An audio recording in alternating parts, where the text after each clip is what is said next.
सोचा था कि हम खूब रुपया कमाए, चाहे जवन काम करे के होके, हमके ढेर रुपया चाहिए, रंगदार बने, अपने नाम को दहशत पैदा करब कि लोग अगर सुनी हम कि रास्ता ले अभिनंदन आवता तो रास्ता बदल दे कोई नजर मिलावल तो दूर। ए भैया रोज पढ़े जात हो सर, लेकिन एक दिन संगही पढ़े गई सर, छुट्टी भई, रोज का तरह चंदन टाइम से घरे आ गए, अभिनंदन अबे ना आयल। लोग घर का ये सोचा था कि आवारा किस्म का रोज लेट आवेला 20 मिनट आधा घंटा होई करो घूमत फिरत, तो धीरे धीरे धीरे धीरे इंतजार करत करत किरण डूब गई, सूर्यास्त हो गई। तब घर में खलबली मच गई हो बाबू, सब घबराए लगल, माई बाबू भाई बहन। तो कवि जी विदेशिया के भाव लिखत हो,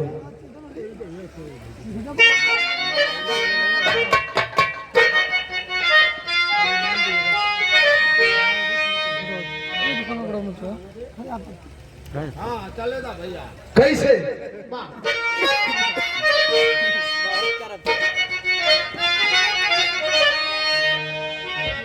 कि जब सूर्यास्त पहले खोजत सब पस्त पहले। कहाँ बता हारमोनियम? हाय हाय हाय, देखा भैया तुम दादा संभारा होके इनके हटावा डिस्टर्ब करत हुए पहले खोजत सब पस्त भइले, कहाँ गइलन बचावा हमार, लाचार रोवे मायनू।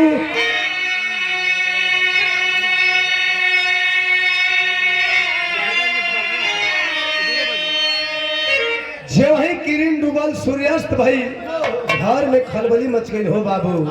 बाबू जाके बाबू सुखबीर सिंह गांव घर में पता लगावत हो कि भैया केहू हमारे अभिनंदन के देखल ह, सब कोई नाही का जवाब देता। जब घरे अइला यह तारा देवी का हालात का तनी बैठ जाए ना,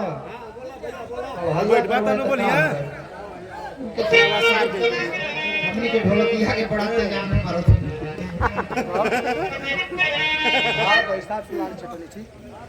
का चलता देखो भैया ठीक है। देवी का हालत का है, कापो घरावा में कबहू दुआरावा पे, देखली तहार राख पार, लाचार रोवे मायनू।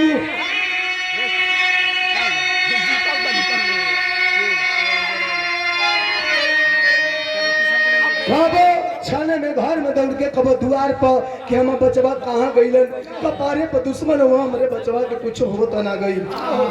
सुखबीर सिंह समझावत हुआ कि तारा देवी संभाला अपने आप के, अगर तोके कुछ हो जाई तो दूठे लड़का हो, हम कैसे रहब, अगर तोके कुछ हो जाई तो समझावत हुआ।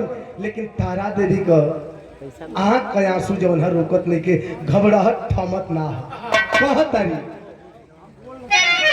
कि जवन डर रहे भाईल उहे कहे, अलगे दूसु मनवा दिया मार, लाचार रोवे मायनू।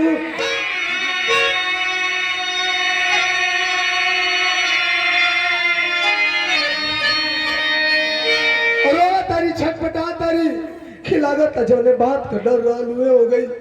ऐसे ही कपार पर दुश्मन बाड़न, लागत हमारे बेटा के दुश्मन मार देलन। हमार मन कहता कि हमार बेटा है दुनिया में नहीं खे। ऐसे ही एक बात सुनी, आखिरी निवेदन बा। का कहता री कि मान ले पपतिया खतरे में ही जातिया,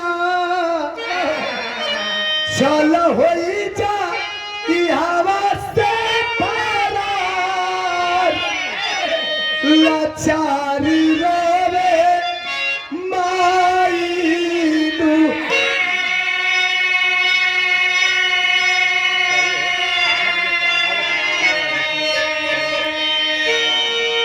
खाली की जवन भइल तो भइल, हमार बेटा तो हमरे जिंदगी से निकलिए गई। हमार घर में एक ठे बेटी बिया, बेटा का जान चल गई। अब हमरे इज्जत पर खतरा बा, इज्जत पर दुश्मनन का नजर जरूर गड़ल हुई। एक काम करा, यहाँ का जितना खेत घर जमीन बा बेच द। ये दुनिया बहुत बड़ बा, कहीं चल के जी खा ले गुजारा हो जाई। ए भैया, विचार विमर्श कैले के बाद परिणाम यह निकलल कि वहाँ का जितना जमीन खेत घर रहल, सस्ता सुविस्ता महंग सा जौने रेट मिलल बेच बाच के, और कश्मीर छोड़ के पंजाब के गुरदासपुर के बटाला में आके नया निवास बनल, गुजर बसर होखे लगल। अब ऐसा नहीं खे कि वहाँ गरीबी रहल तो यहाँ आके हालात ठीक भइल बना, गरीबी यहाँ गोड़ तोड़ के बैठल बा।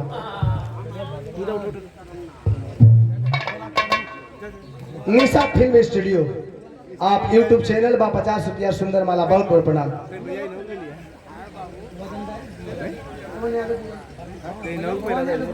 भगवान यादव बुढ़नपुर से 50 रुपया सुंदर माला, भैया के प्रणाम, सब भैया के प्रणाम। ए भैया,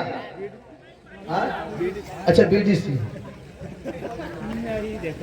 यहाँ भी आके बटाला में, गुरदासपुर के बटाला में गुजर बसर होता, गरीबी संग नहीं के छोड़।